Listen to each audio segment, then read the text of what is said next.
I'm going to talk to you about Pyramids. This is published by Iello Games and designed by Matthew Dunstan and Brett J. Gilbert. Now, this is a game that I picked up on an entire whim. I'd never heard of it before, but the idea of building your own pyramid, obelisk and tomb to make as many points as possible really appealed to me. It's a game for 2 to 5 players. It plays relatively quickly at about the 30-minute time mark. So I'm going to show you how it plays and then I'll come back and give my final thoughts on Pyramids.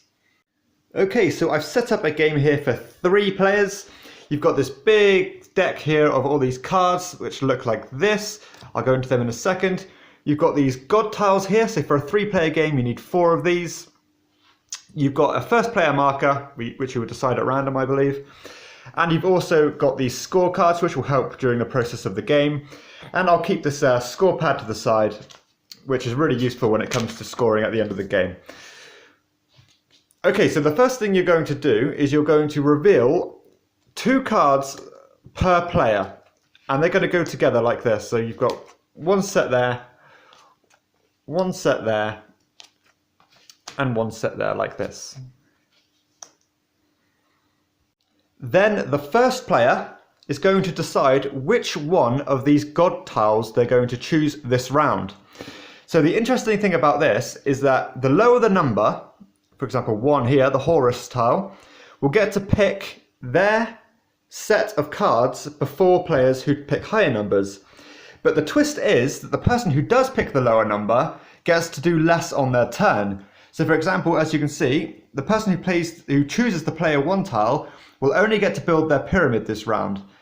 The player who chooses 2 will get to build their pyramid and their tomb. 3 will get to build their pyramid and their obelisk. And 4 will get to build all 3. So there's this real kind of push and pull mechanic where you can either risk not getting the cards you want but doing more on your turn, or getting priority on choosing your cards but getting to do less on your turn. And that's what really makes this interesting to me. Now I'm just going to show you quickly how the pyramids work. Now I must say the pyramids is the only thing that you'll do for definite each round. So every round someone or everybody will be building their pyramid. And what you're trying to do in the process is you're trying to match as many of the same colours as possible. So for example here I've connected 4 of these white stone because they're attached orthogonally. Here you can see I've built the 3 here of the, 4 even, of the dark blue ones. So yeah, you're trying to build or connect as many of the same colours as possible, and you'll score the points equal to the number of each colour you've connected, and you'll also score your biggest connection twice. Now I will say that you have to kind of have a foundation to build to the next level. So for example, because these 2 are here, I could build 1 here, for example. But if I wanted to build here, I couldn't do because there's not a stone here to kind of as a foundation to those, to this new part here. So that's how the pyramids work. The obelisk works a little bit differently, where you're trying to get the same color of brick in each level of the obelisk. So this little chart here is really useful actually, because as you can see here, so if I had the same colour in 3 stages of my obelisk, I'd get 6 points. If I had 4, 10 points, or 5 plus 15 points.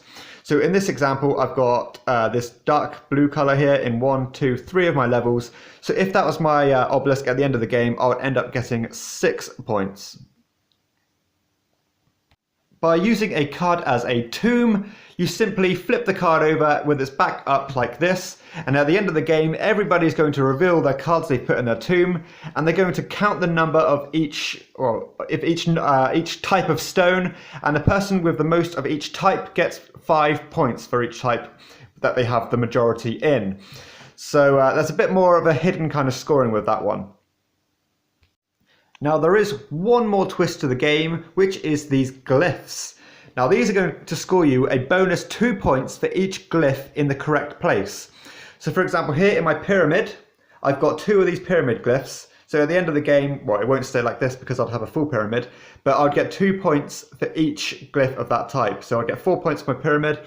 If my obelisk looked like this, because I've got the obelisk glyph in the right place, I'd get another 2 points for that one. And the tomb glyph looks like this. And finally, you can only ever carry one card over to your next round. So you've got to be really careful about what you're going to play and what you're going to keep. And that's pretty much how the game works. You know, you're simply going to, well, one round, everyone's going to do all that together at the same time. Then you're going to pass the first player marker over, and then they're going to get first pick on these god tiles. Okay, so I'm sorry if I kind of brushed over that a bit too quickly while explaining the rules, but it is actually a very, very simple game. And I have to say, I never ever really pick games up on a complete punt, but I'm really glad I did with this one because I do actually really enjoy it. Not only the theme, you know, the idea of building your own pyramid, and simultaneously as well, because there's, you know, as soon as you've picked your tile and got your set of cards, everybody's going to be playing at the same time, so there's very little downtime. The turns completely, you know, they fly by really, really quickly, so you're constantly engaged and it's fun, you know, it's puzzly. The thing that I like the most about this game, that I find the kind of most interesting and really intriguing, is those god tiles, because you're going to really want some of these cards, or certain combination of those cards, up for grabs. So you're going to want to go in early to get them, you know, by taking that one card, or one tile I should say. But by doing that, you're going to be giving up a lot of actions that turn. So that real kind of conflicting mechanism of doing more and doing less but getting first draft, or going last but getting to do three things, is really, really interesting to me. And it can be really painful when you know, you choose to go first, but people say they didn't want the ones you picked up anyway, so you could have waited till the end and actually got to do three actions and still got the cards you wanted. And I really like that about that game. It can be really painful actually, making those decisions. Yeah, as I said, the game plays really quickly. Very, very, you know, low barrier to entry. I played this with my mum, who's super casual player, but she really enjoys it. You can actually play this to a level where you kind of overthink things, because it is actually quite mathy once you get once you kind of get your head around it, because, you know, you can kind of calculate how many points you're going to get. So optimal moves they can be quite a tough decision. There are actually quite a few, you know, difficult decisions to make, which is, you know, you don't usually get those kind of, the level of decisions you get with this in a filler game that takes about, you know, as I said, 30 minutes at most, I think. Now, something that really did impress me about this game is the balance of the game. There are actually quite a few different strategies you can go. You know, you can really focus on your pyramid, really focus on your obelisk or your tomb, and another thing is really focusing on those glyphs. Getting those glyphs in the right place is really, really important. But as I was saying about the balance of the game, I played this game yesterday, and myself, my brother and my mum all went completely different routes. I focused on the pyramid by getting the biggest connections and trying to get 3 in each different type of rock to get those bonus points. So that kind of paid dividends for me. My mum really focused on the glyphs, and she got a ton of points that way. And my brother really focused on the tomb side of things, and he got loads of points that way.